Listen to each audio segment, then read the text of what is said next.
जय माता दी दोस्तों, मेरी नई वीडियोस के लिए मेरा चैनल सब्सक्राइब कीजिए और बेल आइकन पे क्लिक कीजिए ताकि आपको मेरी नई वीडियोस के नोटिफिकेशन मिल सकें।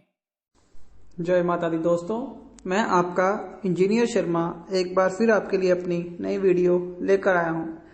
मेरी इस नई वीडियो में मैं आपको उस चीज़ के बारे में बताऊंगा जिसके बारे में बहुत ही कम लोगों को पता है। मैं आपको बताऊंगा कच्चे कलुए के बारे में, यानी इसको छोटा मसान भी कहते हैं। इसके बारे में लोगों की जानकारी बहुत कम है। कई कहते हैं कि एक तांत्रिक कहते हैं कि ये छोटे बच्चे की आत्मा है, और कोई कहता है कि ये कोई मूंजा है, कोई कुछ कहता है, कोई कुछ कहता है। तांत्रिक इन्हें मसान भी कहते हैं। कच्चा कलुआ ऊर्जा के रूप में ऐसी आत्मा है जो मुक्ति न प्राप्त होने के कारण और उचित मुक्ति संस्कारों की कमी के कारण इधर उधर भटकती रहती है, और इसे नियंत्रित करने के लिए कई तांत्रिक कई तरह की क्रियाएं करते हैं, क्योंकि इसके जागने पर उन्हें बहुत सी सिद्धियां मिलती हैं। कच्चे कलुआ का मतलब है मसान, जिसे राजस्थान में जरूटिया भी कहा जाता है।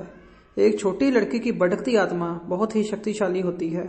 यह ज्यादातर तांत्रिक लोगों द्वारा अपने बुरे कर्मों को अंजाम देने के लिए ही इन शक्तियों का इस्तेमाल किया जाता है, और इसके उपयोग से किसी भी परिवार या दुश्मन के वंश का नाश भी कर दिया जाता है।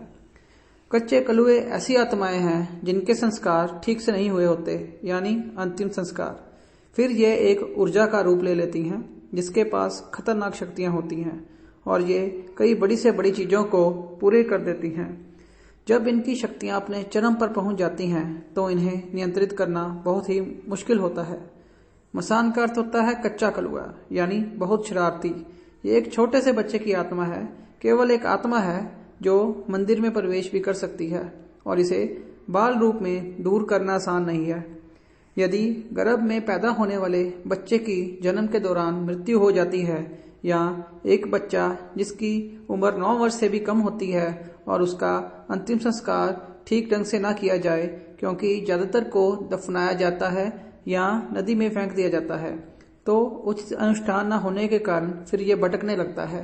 यदि एक बच्चा पैदा होता है तो उसकी नाल काट दी जाती है, लेकिन जब गर्भपात होता है तो ऐसा नहीं हो पाता।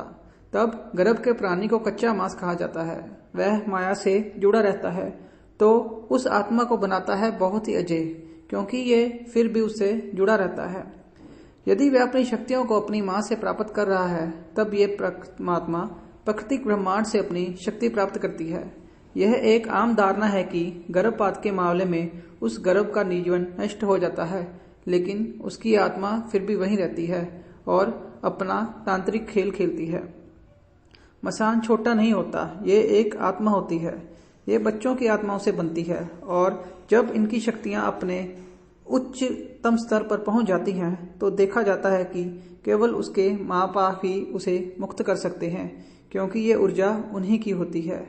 ये एक बहुत ही शैतानी करते हैं, और यहाँ तक कि अपने शिकार को बुरी तरह से गेम खिला खिलाकर मारते हैं।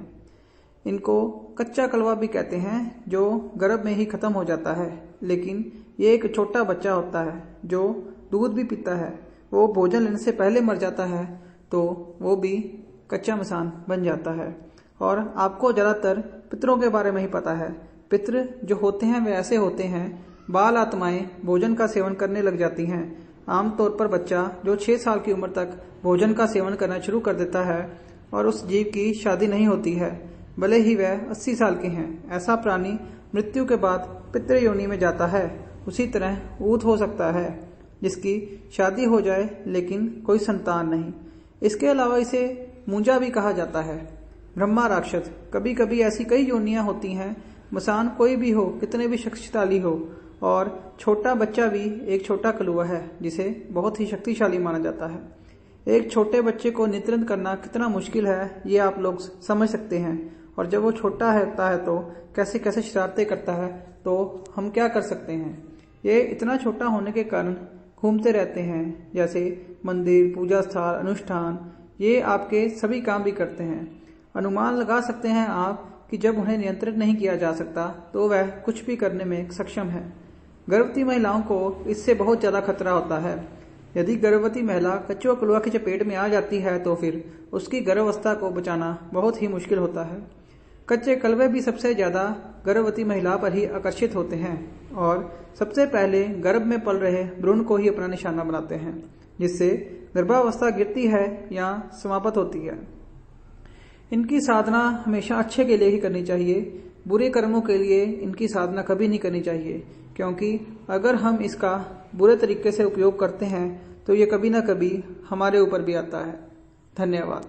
मेरी ये वीडियो कैसी लगी आप मुझे कमेंट्स में बता सकते हैं। जय माता दी।